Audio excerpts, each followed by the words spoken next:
Good afternoon, and thank you for joining today's Molina Cares virtual panel that will focus on the behavioral health issues New Mexico seniors continue to face due to the elevated social isolation during the COVID-19 pandemic. Before we begin, I'd like to let you all know that today's panel will be recorded.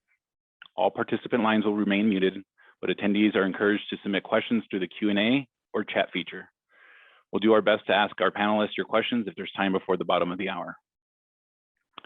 Again, good afternoon. I'm David Nader, Plan President for Molina Healthcare of New Mexico. On behalf of Molina, I'm grateful for the opportunity to be here with you as host of this virtual panel, and thank you for tuning in to today's discussion. For over 40 years, Molina Healthcare has been a purpose-driven company committed to improving the lives and well-being of its members while making a positive impact in the communities it serves. Molina has been providing government-funded quality healthcare in New Mexico since 1998. Molina strongly believes in supporting positive health outcomes for all New Mexicans, not only Molina members. Supporting our seniors here in New Mexico is just one of the many ways we carry out our mission every day. It's not a duty, it's a privilege. Many of the topics to be covered in this panel are essential to ongoing efforts to weather this crisis and ensure populations, including our seniors across New Mexico, continue to receive the resources they need to live happy and healthy lives. This includes how our state and local municipalities are identifying and addressing social isolation, how long-term care and assisted living facilities are adjusting to the challenges of the pandemic and beyond, and the impact on Native American elders and their families. Please visit molinacares.com to learn more about how Molina Cares and Molina Healthcare of New Mexico are working to improve the health and well-being of all New Mexicans. Thank you again, and I'm honored to be joined today by Katrina Hotrum-Lopez, Secretary of the New Mexico Aging and Long-Term Services Department. Secretary Hotrum-Lopez has been guided throughout her life and career by a passion to serve the underserved. Prior to her appointment as the Cabinet Secretary, Katrina served as the Director of Behavioral Health Services for Bernalillo County from 2016 to 2019, and Director of Bernalillo County Substance Abuse Programs. From 2007 to 2010, she held the role of Deputy Cabinet Secretary for the New Mexico Department of Health, following years of holding many roles at the Department of Health. Before working there, Katrina worked for 6 years in the agency she now leads, first as Associate State Ombudsman, then State Ombudsman, and finally as the Director of the Elder Rights Division. Katrina earned her bachelor's degree in psychology from the University of Alaska Fairbanks and her master's degree in family studies from the University of New Mexico. Good afternoon, Secretary Hotrum-Lopez. I will now turn it over to you for some additional remarks. Thank you so much, David, and just thank everyone at Molina Cares, especially, you, David, and of course, my dear friend, Buffy Saavedra, for inviting me to speak at this panel today. I'm honored to be here along with these incredible panelists from across the state to address social isolation and behavioral health for senior issues. As many of you know, I'm the Cabinet Secretary for Aging and Long-Term Services in the state of New Mexico, and it's my privilege to get to spend most of my time focused on the needs of seniors and adults with disabilities across this great state. The pandemic has really been hard on us, but it's been particularly challenging for our seniors and adults with disabilities. Due to necessary COVID restrictions, many sites where seniors were at senior centers and nursing facilities and assisted living facilities had to basically close their doors or not allow visitors in. And for many seniors who are retired or who live in more rural areas or who are in long-term care facilities, this was their main source of socialization. I don't, if we start looking at the numbers and the statistics of those who are, those seniors who have depression, I just want to give you one quick example on how it relates, just particularly in Colfax County. There's among adults 60 and over, there are 13% who just experience poor mental health issues. 18% of those have doctor diagnosed depression, and suicide and mortality rates for those who are 65 and older are 30 deaths per 100,000. That's pretty shocking and alarming. And so what are we doing about this? And especially during this pandemic, which really shined a light on isolation and how it devastates our seniors and our adults with disabilities. So we continued really reaching out to our seniors during this time, and we still do, by making phone calls to them, by setting up virtual platforms, by having cameras or electronic devices in every long-term care facility so that they could communicate with their loved one. The conversations that we have with our seniors who are isolated at home and who need home delivered meals has been extremely precious for us, but extremely difficult for those seniors because they're not getting that stimulation that they used to have. Their families aren't coming around as much as they used to. They may have had to move. They are now back at work, and our seniors still remain isolated. For those reasons, we've done a few things. Again, we've done tablets in all long-term care facilities, the weekly wellness checks. We've done senior serenades, which at long-term care facilities to have some enjoyment and entertainment outside for our seniors. We've also had letter writing and card campaigns from school age kids to our long-term care residents. And there have actually been some pen pals that have been established out of that. So we're proud of those efforts, but we need to do more. We need to do more because many of our seniors are in rural and frontier areas. They work on farms, they work on ranches, and they're isolated. And so we are committed not only to expanding our virtual platform and doing more of the Facebook senior social hour to get people connected and exercise and getting them moving, but we're committed to enhancing our volunteer system, creating transportation, and meeting the needs of our seniors that are not just the basic needs, but those socialization needs that keep their brain healthy and their minds young. One of the biggest issues that were brought up during our senior legislative sessions that we partnered with AARP and the Alzheimer's Association. We developed these forums where we would talk to our legislators. And some of the biggest needs that were still expressed is the Social Security tax and that elimination. But beyond that, it was transportation to medical appointments, to retail locations, and to community gatherings. So that's what they're asking for. And so to that, we're partnering with the Department of Transportation, Veteran Services, and others to start really looking at our transportation system and seeing how we can leverage these certain systems to make the most out of the transportation that seniors and adults with disabilities need. So we should have a plan within the next month or two that outlines how we're utilizing resources in order to meet the needs for our adults. Another thing that seniors voice during this time is more in-person activities. And so now we're opening up. You'll see our senior centers opening up, and hopefully by the end of May, everyone will be opened up. We really applaud the efforts and appreciate the City of Albuquerque and their diligence to serve their seniors, and they're already completely open.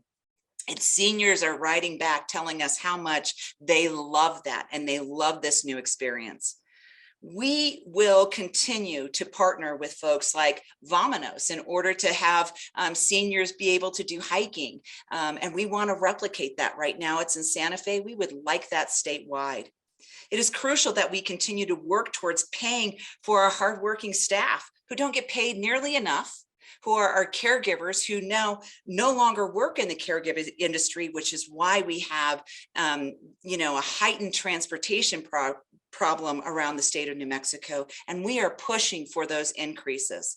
Some of the innovative things that we're doing are caregiver co-ops, which then allow direct caregivers and those immigrants and refugees who are seeking legal status to become caregivers and pay them a living wage. We're working on all sorts of things with Medicaid in order to make sure that our seniors get to stay at home and implement ramps and do home modifications that would allow seniors to remain in place and have socialization the way they want to have socialization. We are pushing, and we are demanding that our seniors and our adults with disabilities get heard and get the services that they need. We know that a lot of our seniors and a lot of adults with disabilities focus from mental health issues and substance use disorders. The issue here, though, is that within this generation, they typically don't like to talk about those issues. And so we are working with our providers and looking at contractors in order to start drawing that stuff out so that our seniors can remain safe, feel like they're in a safe place, but then be treated adequately so that they can thrive in our community. Again, we would love you to be part of any sort of service delivery that we have. And we always have a cry and a call for volunteers. If you'd like to stay up to date on what we're doing, please follow us on social media and NM Aging, or on Facebook, Instagram, and Twitter. You can also visit our website at NM Aging as well. So other areas that I just want to say is that our seniors are grateful for everything that we've done. They're grateful that we call. They're grateful that we provide meals and services and social activities, but they want more, and they definitely deserve better. And we really appreciate the opportunity to present with Melina Cares today. And thank you so much for attending this seminar. Thank you, Secretary Hotrum-Lopez. We really appreciate you taking time to join us today. With that, I'd like to introduce our panelists for our discussion. Anna Sanchez was appointed as the Director of the Department of Senior Affairs for the City of Albuquerque by Mayor Tim Keller in March 2018. During her service, Anna helped manage the 2019 National Senior Games, which brought nearly 14,000 senior athletes from all over the United States to Albuquerque. In response to the COVID-19 pandemic, Anna facilitated modification of essential services such as transportation, home services, case management, emergency meal delivery to homebound seniors, as well as establishing other safety net services for our community's most vulnerable population. Her main objective is to continuously build resources to address the needs of older adults and working to draw all generations into the aging conversation. Anna holds her master's degree in public administration from the University of New Mexico and a bachelor's in English communications from St. Mary's University in San Antonio, Texas. Also like to introduce Lena Ernst. Lena is a private owner and the clinical director for Retreat Healthcare. She brings her extensive expertise and 30 years of experience in the field of aging, healthcare, and elder programs to the design and implementation of Retreat Healthcare's Alzheimer's specialty care facility called the Retreat. Over the years, Lena has worked with seniors as a licensed social worker, licensed nursing home administrator, and as an owner and operator of Alzheimer's care facilities. She has provided education to other professionals in the areas of family ecology, dementia care, gerontology, and family and marriage issues as an invited instructor for Webster University's graduate program in gerontology, and at the University of New Mexico in the Department of Individual, Family, and Community Education, and at numerous national and international seminars and conferences. Dr. Ernst wrote each care program utilized by the Retreat after years of research and hands-on experience with persons living with dementia. Lena has conducted and presented research in the areas of coping and stress reduction, which has been presented to the academic community both in the United States and abroad. Ms. Ernst, as we've noted, elder New Mexicans have historically experienced social isolation challenges. What has your experience been dealing with these challenges amongst our seniors, especially those residing in assisted living facilities, and how have things changed over the years? Thank you for the question, David, and thanks to Melina for having us. In working with seniors for the last 35 years, certainly we've always been interested in the topic of isolation, and it's always been an important topic. But I think in the last number of years, especially practitioners have really thought more about this as a needed added element. Just like we think of medicines or diagnoses, this idea of relationships becomes super important. COVID really brought to the forefront this idea that relationships are therapeutic, and that folks living, especially in assisted living, senior centers, retirement centers, long-term care facilities, were now without this therapeutic component in their life, which is family relationships, friend relationships, relationships to the greater community.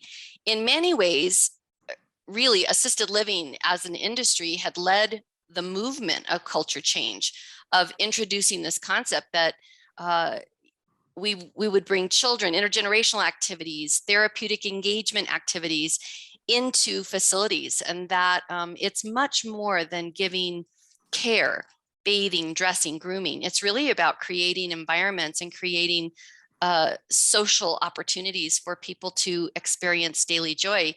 COVID was a game changer in this, and it really took away some of the most important things for seniors. It isolated them from their families. It took away routine, and that makes people feel insecure. And it took away some best practices. There were things we have learned both through academic study, through practice, that really contribute to these best practices of how do you help seniors, care for seniors, how do you develop programming. This concept of engagement is really at the center of all the newest information we know about best practice. And yet COVID isolated us from those best practices for a period of time. We also had to remember that many of the family members were caregivers prior to coming to long-term care or assisted living.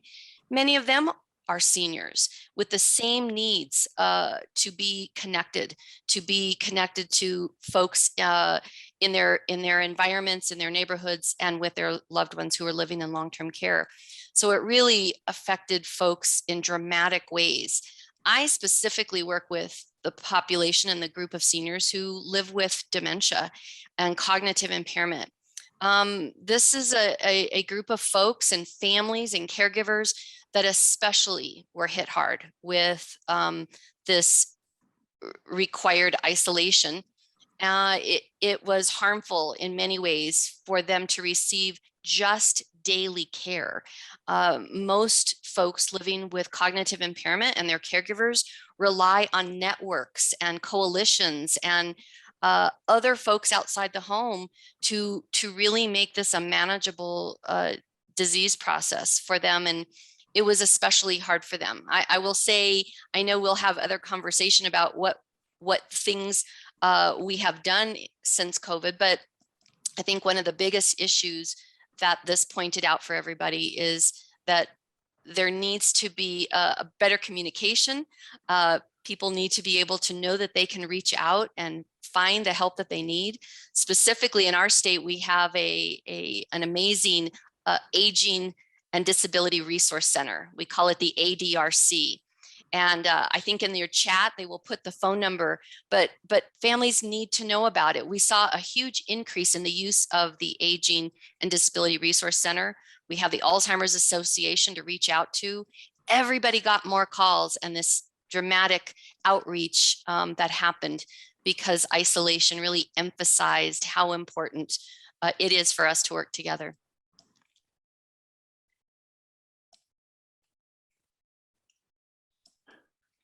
Thank you. Ms. Sanchez, you began serving in your current role in March 2018, a year or so before the start of the domestic COVID-19 pandemic.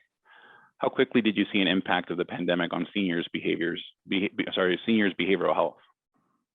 Almost immediately. Certainly, the pandemic taught us that our environment can change very quickly.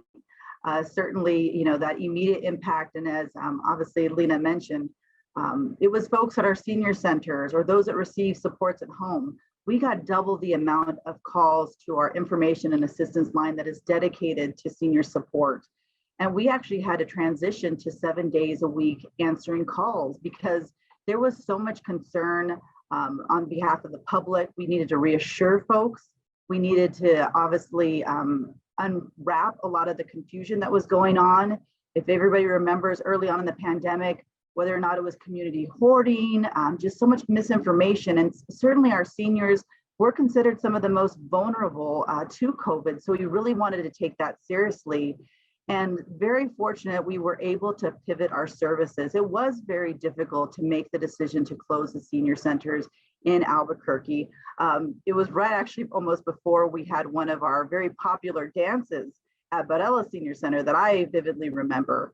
But we were very fortunate to have the support of the Cabinet Secretary and certainly the Department of Aging and Long-Term Services that helped us pivot and be more flexible to be able to assure the public that we were there for them. And certainly wellness checks became main priority for us. We needed to provide some sense of normalcy for our folks that depended on us and saw us. So I was very proud that we were able to continue our services to the highest level possible. All of our staff was considered frontline essential for the city of Albuquerque. And we really relied on ourselves to also be creative during this time. We wanted to still have some sense of normalcy of programs and activities that seniors could still safely take part in. Our drive-through friendship coffees were very, very popular. We're talking lines of seniors that were receiving, whether or not it was little continental breakfast items to being entertained with entertainers. And then of course we had drive-through birthday parades. We also launched a series of fitness and gentle exercises classes that we still continue to this day. And I can't forget to mention our popular daytime dancing with senior affairs that still is popular. So all these efforts were really important because that immediate impact to our seniors' behavioral health was at risk, and we wanted to keep spirits up as safely as possible during a very uncertain time.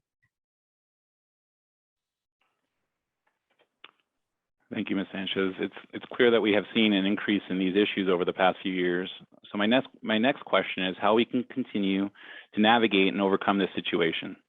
Those who reside in assisted living facilities were particularly limited in their ability to interact with the outside world at the onset of the public health crisis.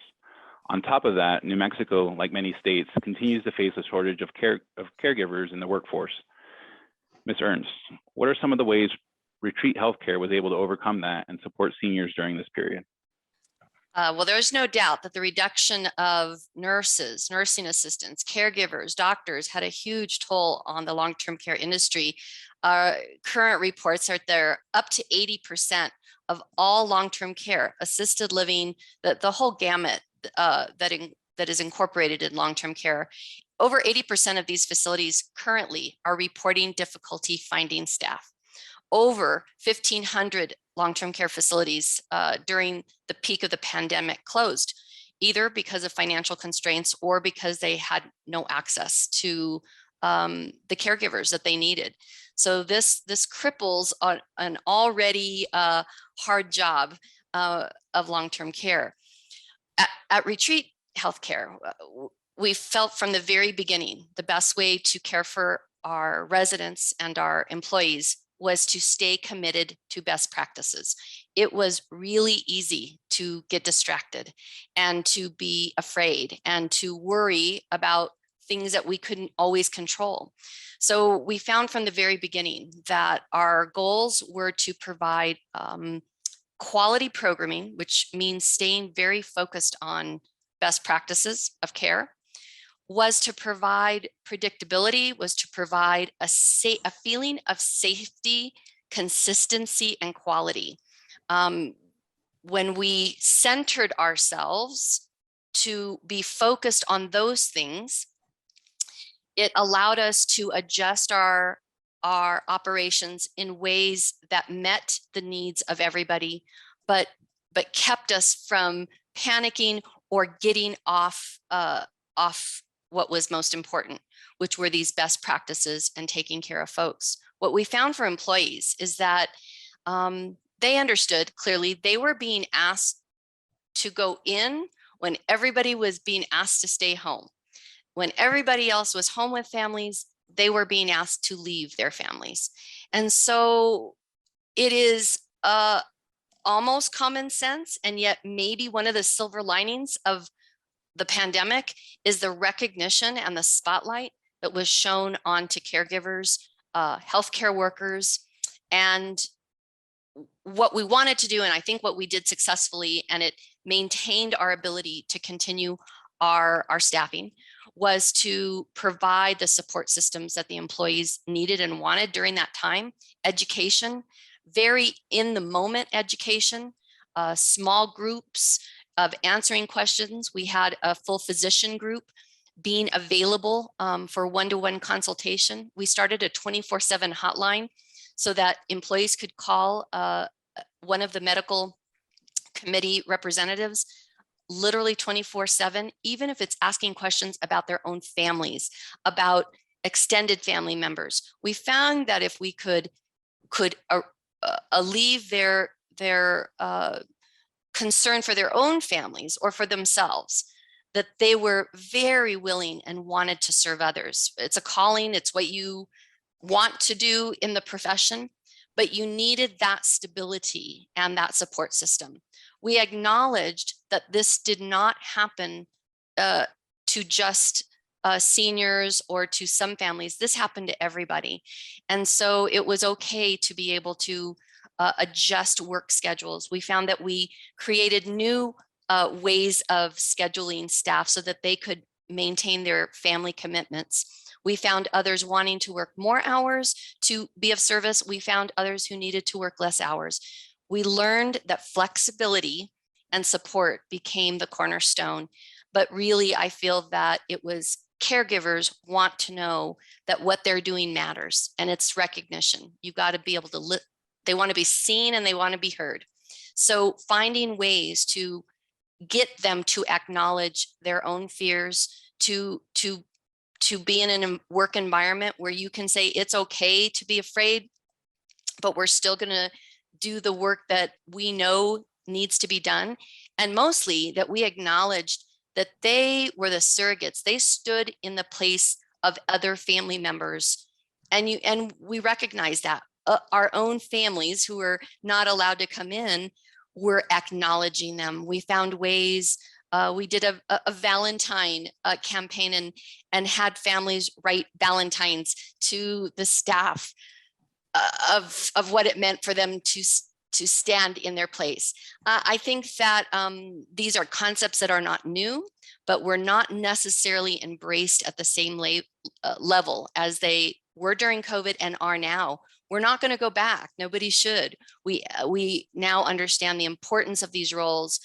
There are not enough caregivers. There are not enough nurses. We need to band together as communities and as professionals and acknowledge that this was a necessary group. And thank goodness they rose to the occasion, but should be fully recognized in every way that you can do that in order to create a support system for folks to feel comfortable to continue to work in any sort of healthcare or long-term care. Thank you, Ms. Ernst. Recognition of that important caregivers can never do enough, but excellent response. Similar question to you, Ms. Sanchez. What are some of the programs and initiatives the City of Albuquerque has implemented and had success with in supporting our seniors with dealing with social isolation and behavioral health challenges? Well, I think it's really important that from the onset, we told our staff, we are learning lessons during this crisis. And we needed to start putting some real strong long-term efforts to support our seniors outside of the box. The pandemic certainly exacerbated the fact that many of our seniors lost a lot of interaction with the outside world. So certainly one of our most significant efforts that we've been championing throughout the pandemic, and we've really kicked it up a notch. We certainly reopened our doors last July. So we have certainly been working through the continued challenge of the pandemic and taking note of what our seniors are going through. We actually launched technology in a more different way that we could be able to help seniors understand how technology can connect them to others. We held hands-on education classes, live classes at our centers. We did Zoom tutorials.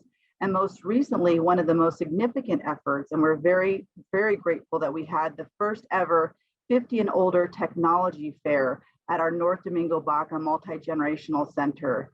This was an opportunity where we had over 550 seniors come out because they were eager for information on how to be able to use the internet, technology, their cell phone. How do they order groceries online? How do they actually get connected to others through Facebook and other channels? Telehealth is a perfect example about ways that we need to be able to use our centers to equip them and make them comfortable with technology, because this is now a part of our everyday life. And we are dealing with many generations of seniors at our facilities. So we really needed to take this effort on. Certainly we know that with technology access, it's going to give our seniors a higher quality of life. And that means better mental behavioral health issues will certainly be addressed because we're going to connect them with others. We're going to empower them and help them be more independent, which is what we all want. And certainly we know that this will have a better overall impact on their mental and behavioral health. Another way that we've also really launched and looked and evaluated how we also learn from the pandemic is checking in with our participants in every program, whether or not it's through transportation services, our home delivered meal programs. We're trying to find out how we connect with folks through surveys, forums, doing well checks with our homebound seniors, so that we as a department and the city can be smarter with reviewing and evolving for the ever-changing needs of our older adults.